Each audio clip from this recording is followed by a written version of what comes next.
Hello, friends. It was so wonderful to spend 2 hours with you last Saturday, and I'm looking forward to our next meeting this Saturday.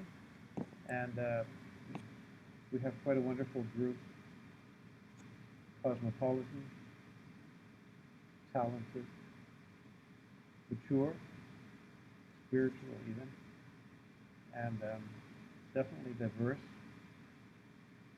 So this contributes to the beauty of the energy that we can create together and the learning that we can accumulate through mindfulness and experiential exercises. So we covered a little bit of the Korason method for authentic voice and experimented with a couple of Hakomi verbal experiments in mindfulness.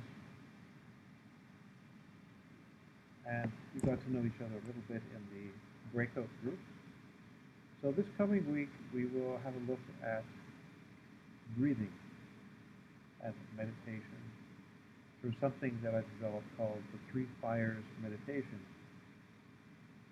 partly influenced by Tibetan Buddhist somatic breathing meditation and Agni Yoga, which is a philosophy really. It's not so much like Hatha Yoga, which involves asanas or postures, but rather it's a refinement and a fine-tuning of the consciousness through the heart, and ultimately the unity through our individual hearts with the heart-mind of the collective of humanity, and beyond that even to the planets and the solar system, and beyond that to the galaxy, beyond that to the universe.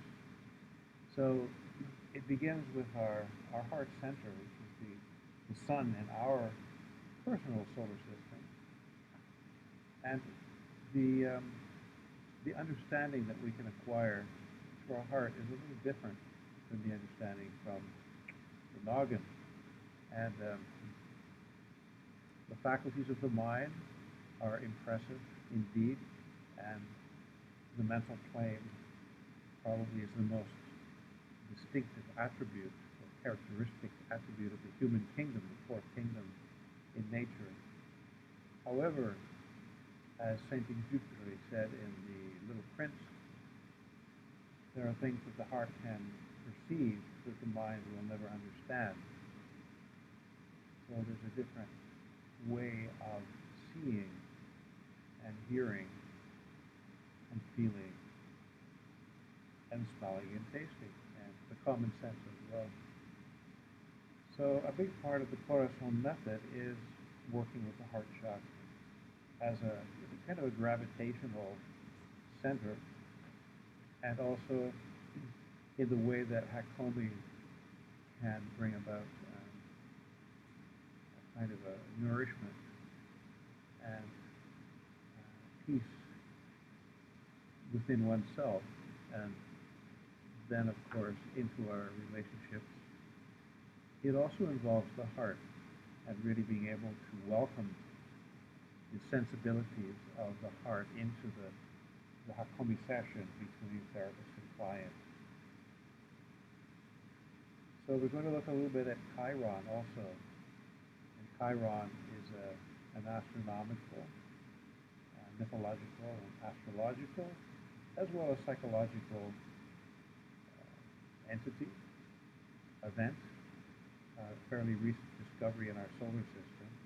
And Chiron symbolically represents also the breath as a medium or vehicle to journey into the heart and body of the earth, as well as into our highest mental and spiritual spheres, as Chiron is a kind of a messenger that travels back and forth between worlds and embodies the archetypes of the shaman, the mentor, the teacher, the initiator, and the key to healing our wounds. The wound that never heals, but by the same token, dealing with that wound is the key to its healing. So it's a bit of a paradox, and that's what Chiron is. Right from the beginning, they didn't know if it was an asteroid or a comet or a planet, but it's none of the above. It's actually received a new category by the International Association of Astronomers called centaur. And now about 400 or 500 centaurs have been discovered, most of them way out past Neptune. Sometimes they're also called trans-Neptunian objects, but a few of them have been pulled in inside the orbits of Neptune and even Uranus and Saturn. So they're crossers from the inner solar system to the outer solar system because they have elliptical orbits. And they also voyage between the conscious mind and the unconscious, between the personal and the transpersonal. So Chiron is packed with symbolism, and through that symbolism and the stories that he opens up, we can understand the relationship much deeper that we have with our core wounds and the trauma, the well of trauma from which that wounding emerges and has been sustained by beliefs and attitudes, perhaps based on fear and suffering. Buddha talks about unnecessary suffering. Much of our suffering is necessary. There's enough of it to go around, but a lot of it is the travails of the incessant chatter of the ego-driven mind, looking for some kind of escape from the pain that we've all had at some point in our history and continue to have as it gets triggered over and over again. So Chiron offers us a way out, and many new approaches to healing and transformation and well-being have opened up, especially since the discovery of Chiron in 1977. The whole somatic, body-centered psychotherapy, organic food, therapies like craniosacral, Reiki, working with vibration, sound. And Chiron brings this wider channel of data and information from the solar system and from beyond Neptune and out into the Oort cloud and beyond our solar system into our consciousness. So it's so exciting that we have all this available now. Ron Kurtz, the founder of the Hakomi Method, said that psychotherapy basically involves bringing unconscious material up into the conscious mind. And as we do that, being able to create a safe enough space through which we can upload information, download other information, go down into the darkness, contact the trauma, the shadow, bring the light into the darkness, or find the light within the darkness and bring it back, pendulating between very deep shadow work and more conscious integration. In this way, chironic therapy or healing can progress in a comfortable way. It doesn't have to be overwhelming all at once. But definitely, if you're able to locate the position of Chiron in your natal chart, astrological chart, it is a key to understanding some of the dynamics that you're working with in your lifetime.